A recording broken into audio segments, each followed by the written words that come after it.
दोस्तों आपने परिवारों में देखा होगा कई लोग अपने परिवार को चलाने के लिए त्याग कर बैठते हैं, यानी कि अपनी खुशियों को भी दांव पर लगा देते हैं अपने छोटे बहन भाइयों के ऊपर या फिर अपने परिवार के ऊपर। तो आज इस घटना से हमें पता चलेगा कि हमें अपनी खुशियों को किस लेवल तक दांव पर लगाना चाहिए। अगर ज़्यादा लेवल तक दांव पर लगा देते हैं तो ना इंसान घर का रहता है ना इंसान घाट का रहता है। पूरी जानकारी यहाँ पर लेने वाले हैं किस तरह से एक भाई ने अपना पूरा जीवन दांव पर लगा दिया और फिर उसके छोटे भाई ने उसके साथ कैसा सलूक किया। नरेश और दिनेश दोनों स्कूल में पढ़ने के लिए जाया करते थे। अमीर पिता था उनका, एक फैक्ट्री थी पिता के नाम। तो पिता गाड़ी में नौकर भेजता था अपने बेटों को पढ़ाने के लिए। तो जैसे ही दोपहर में आज छुट्टी होती है तो जो गाड़ी का ड्राइवर होता है वह आता है कि बेटा जल्दी चलो, बहुत ज़रूरी काम है घर पर। तो उनको गाड़ी में बैठाता है। छोटे छोटे बच्चे थे दोनों। जैसे ही ये गाड़ी घर के सामने पहुंचती है तो वहाँ पर बहुत सारी घर में भीड़ थी। बच्चे कहते हैं कि ये भीड़ क्यों है। बच्चे उतर कर जाते हैं तो घर के अंदर उनकी माँ रो रही थी। अब माँ रो रही थी तो माँ से पूछते माँ हुआ क्या। तो माँ बताती बेटा तुम्हारे बाबा का एक्सीडेंट हो गया, उसकी मौत हो गई है और लाश को पोस्टमार्टम के लिए ले गए हैं लोग और अभी उनकी लाश आने वाली है। यह देख करके दोस्तों बेटों का भी अंतर्मन टूट जाता है, क्योंकि बाप से बहुत ज़्यादा प्यार करते थे और पिता भी उनसे बहुत ज़्यादा प्यार करता था। नमस्कार, मैं हूँ सुदेश कुमार और मेरे गोपाल चैनल में आपका स्वागत है। इस घटना में आगे क्या होता है पूरी जानकारी यहाँ पर लेने वाले हैं। पिता जिसका नाम होता है धीरज और जिसकी एक कंपनी है, बहुत बड़ी कंपनी है, उससे आमदनी भी काफ़ी अच्छी होती है। उसके घर में उसकी पत्नी सौरभी है, दो बेटे हैं, एक नरेश और एक दिनेश। और दोस्तों अब यहाँ पर यह भरा पूरा परिवार है, पैसों की कोई कमी नहीं है। घर के अंदर बहुत सारे नौकर चाकर हैं। बच्चों को भी स्कूल ले जाने लाने के लिए अलग से गाड़ी रखी हुई है और उस पर एक ड्राइवर स्पेशल किया हुआ है। तो दोस्तों अब यहाँ पर समय तो इनका अच्छे से कट रहा था, लेकिन इनको क्या पता था कि अब समय की चाल उल्टी चलने वाली है। जो भी अच्छे से समय गुजर रहा था अब वो समय बुरे समय में तब्दील होने वाला है। दोस्तों पिता की मौत हो जाती है, वह एक्सीडेंट हो जाता है गाड़ी से। जैसे ही कुछ सामान लेने के लिए बाज़ार में उतरना था उनको, तो एकदम से जैसे ही गाड़ी से उतरते हैं और सड़क पर जाते हैं तो एक ट्रक उनको टक्कर मार जाता है और उनकी वही मौके पर मौत हो जाती है। अब पिता की मौत हो चुकी थी तो जो कंपनी थी वह सारी की सारी बिक जाती है, क्योंकि बहुत सारे कंपनियों पर लोन वगैरह भी हुआ करते हैं तो कंपनी ढंग से नहीं चलेगी। तो कुछ समय के बाद 6 महीने 7 महीने के बाद वह कंपनी भी फ्लॉप हो जाती है, क्योंकि चलाने वाला कोई था नहीं। और उसके बाद कंपनी ठप पड़ जाती है, सारा काम धंधा बिल्कुल बिगड़ जाता है। अब तो यहाँ पर कंपनी में से सारा माल निकाल दिया जाता, बस इतना रह गया था कि वह कंपनी बिकी नहीं थी, मतलब उसकी ज़मीन नहीं बिकी थी। कंपनी का जो ढांचा था, स्ट्रक्चर, वो खड़ा था, बाकी सारी मशीनें सारी चीज़ें वहाँ से जा चुकी थी।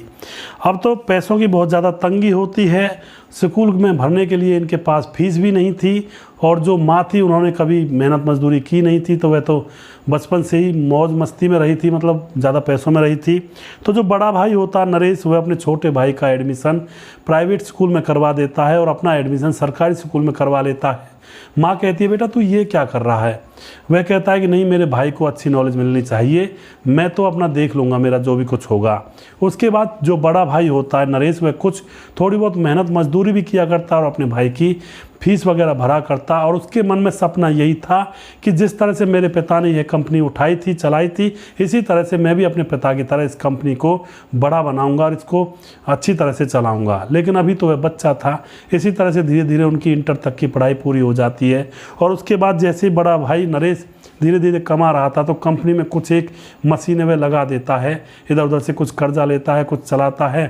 अब दोस्तों उसके बाद उसका छोटा भाई पढ़ने के लिए विदेश जाना चाहता है, तो जो नरेश होता है इधर उधर से कर्जा लेकर अपने भाई को विदेश भेज देता है और ख़ुद यहीं पर रहता है। वह विदेश पढ़कर भी आ जाता है। भाई ने अपनी शिक्षा यहीं पर सरकारी संस्थानों में पूरी की थी।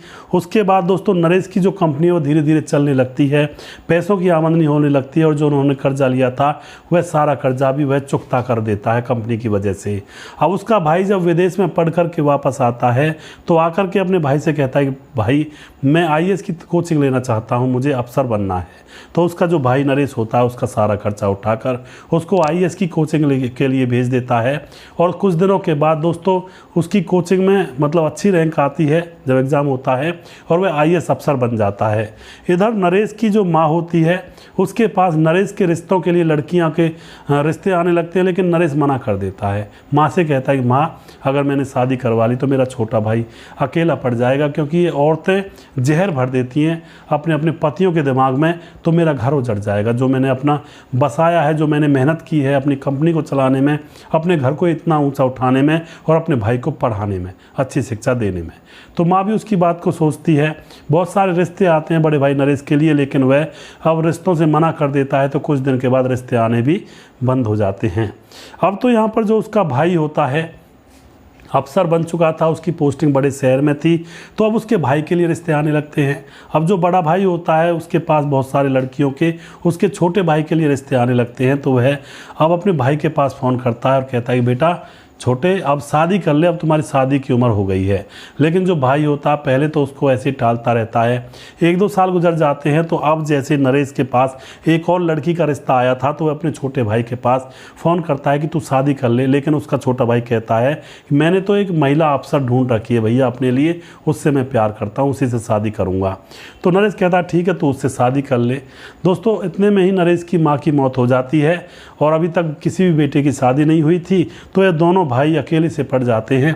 नरेश अपने छोटे भाई की शादी करवाता है। शादी होने के बाद नरेश का छोटा भाई दिनेश अपनी पत्नी के साथ बाहर रहने लगता है। इधर नरेश जब कॉलेज में पढ़ा करता था दोस्तों, सरकारी संस्थान में, तो इसकी मुलाकात एक प्रिया नाम की लड़की से हुई थी और वह शादी करने के लिए जी तोड़ कोशिश करती है इससे। लेकिन जैसा कि मैंने आपको बताया, नरेश ने शादी से सबसे ही मना कर दिया था, तो इससे भी मना कर दिया कि मैं अपने घर में शादी नहीं करूँगा, क्योंकि मेरा भाई छोटा है, उसको संभालना है। प्रिया उससे बहुत ज़्यादा प्यार करती थी और प्रिया का पिता बहुत बड़ा सेठ था, उसकी 3-4 कंपनियां थी, 4-5 कंपनियां।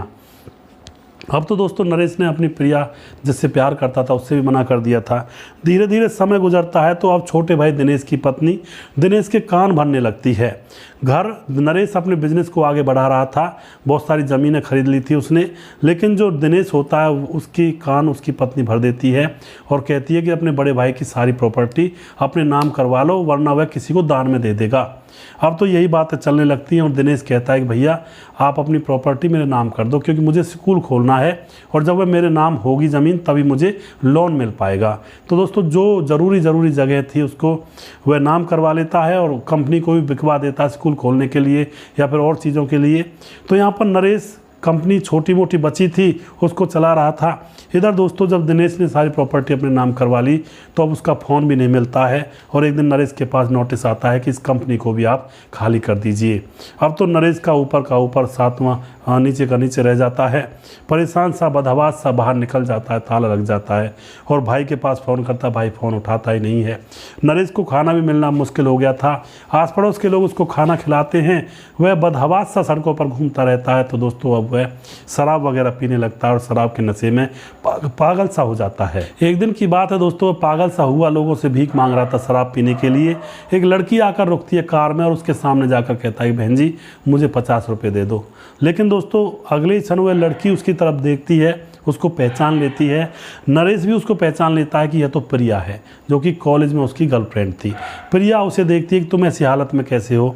नरेश सारी सच्चाई बता देता है कि मेरे भाई ने और मेरी भाभी ने जो मेरे साथ किया है उसकी वजह से हूँ। उसके बाद प्रिया उसको अपनी गाड़ी में बिठाती है, अच्छे कपड़े पहनाती है, बाल वाल कटवाती है, नहला धुलाकर अच्छे तरह से उसको सेट बना करके अपने साथ कंपनी ले जाती है। वहाँ जा कर के उसकी 5 कंपनी थी उसके पिता की, लेकिन कुछ दिनों पहले उसके पिता की हार्ट अटैक से मौत हो गई थी। तो प्रिया कहती है कंपनियों को संभालना बड़ा मुश्किल हो रहा है और यह कंपनी तुम्हें संभालनी है। अब यह देख करके नरेश बहुत खुश हो जाता है। प्रिया कहती है कि तुम इसके मालिक हो और सामने मेरा फ्लैट है, मैं वहाँ पर रहती हूँ, मुझसे मिलने के लिए तुम वहाँ पर आ जाया करना।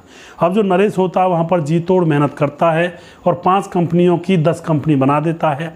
इधर जो दोस्तों नरेश का छोटा भाई था दिनेश, वह और उसकी पत्नी अत्याचार करने लगते हैं, भ्रष्टाचार करने लगते हैं, रिश्वत वगैरह लेते हैं, तो वह पकड़े जाते हैं और उन दोनों के ऊपर केस चल जाता है। और दोस्तों, जितनी भी प्रॉपर्टी थी उनके नाम वो सारी केस लड़ने में उनकी समाप्त हो जाती है और अब वह कहीं के नहीं रहते हैं और नौकरी भी उनकी छूट जाती है। नरेश जिसने बहुत सारी कंपनियां बना ली थी, कई होटल थे उसके, और इधर दोस्तों नरेश के साथ जो प्रिया थी वह कहती है कि अब तुम मुझसे शादी कर लो। लोग न जाने कैसी कैसी बातें करते हैं, क्योंकि हम दोनों एक साथ तो रहते ही हैं। तो नरेश और प्रिया दोनों शादी कर लेते हैं। उधर उनके जो भाई और भाभी थे वह दर दर की ठोकर खा रहे थे। तो नरेश का एक होटल होता है, एक दिन वह अपनी पत्नी के साथ उस होटल में गया हुआ था। वहीं पर दिनेश उसका छोटा भाई अपनी पत्नी को लेकर ठहरा हुआ था। और दोस्तों अब यहाँ पर जो दिनेश होता है नरेश को देखता है सूट वूट में, उसका ही होटल था, तो वह उसके पाँव में पड़ जाता है कि भैया मुझे माफ़ कर दो, मैं तो बर्बाद हो गया, नौकरी भी गई और मेरी सारी प्रॉपर्टी भी गई। लेकिन दोस्तों नरेश उसकी तरफ देखता है, पहले तो उसको दया आती है कि छोटा भाई है, लेकिन दया कहाँ तक करे, उसने उसको सड़कों पर छोड़ दिया था। अगर नरेश मर जाता तो उसकी ज़िंदगी तो ख़त्म हो जाती, अगर प्रिया नहीं होती तो। यहाँ पर नरेश कहते हैं ना, कठिन हृदय करके अपने भाई को ठोकर मारता और कहता है निकल जाए यहाँ से, मुझे तेरे जैसे भाई की कोई ज़रूरत नहीं है, और अपनी इस हूर की परी को भी अपने साथ ले जा, यानी कि अपनी वाइफ को भी अपने साथ ले जा।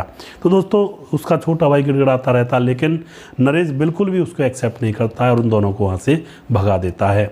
तो इस तरह से दोस्तों जैसी करनी वैसी भरनी हो जाती है इंसान के जीवन में। कभी भी गलत ना करें, और गलत नहीं करोगे तो गलत आपके साथ होगा भी नहीं। ज़िंदगी बहुत छोटी सी है, शान से मज़े से जिएं, लोगों की मदद करते करते जिएं, लोगों के साथ भलाई करें, किसी गरीब को खाना खिलाएं, किसी बीमार को उसका इलाज करवा दें, किसी ज़रूरतमंद को उसकी मदद कर दें। तो कभी भी किसी के ऊपर ना अत्याचार करें, क्योंकि भगवान ने हमें बनाया है ऊपर वाले का नाम लेने के लिए और लोगों की मदद करने के लिए, और अपने परिवार को प्यार से चलाने के लिए। सब लोगों को प्यार से रखें, किसी के दिल में ऐसी द्वेष भावना ना आए जो घर वालों को धोखा दे। अगला वीडियो बहुत जल्दी फिर से लेकर आऊँगा, तब तक आप देखते रहिए मेरे गोपाल चैनल। जय हिंद, जय भारत।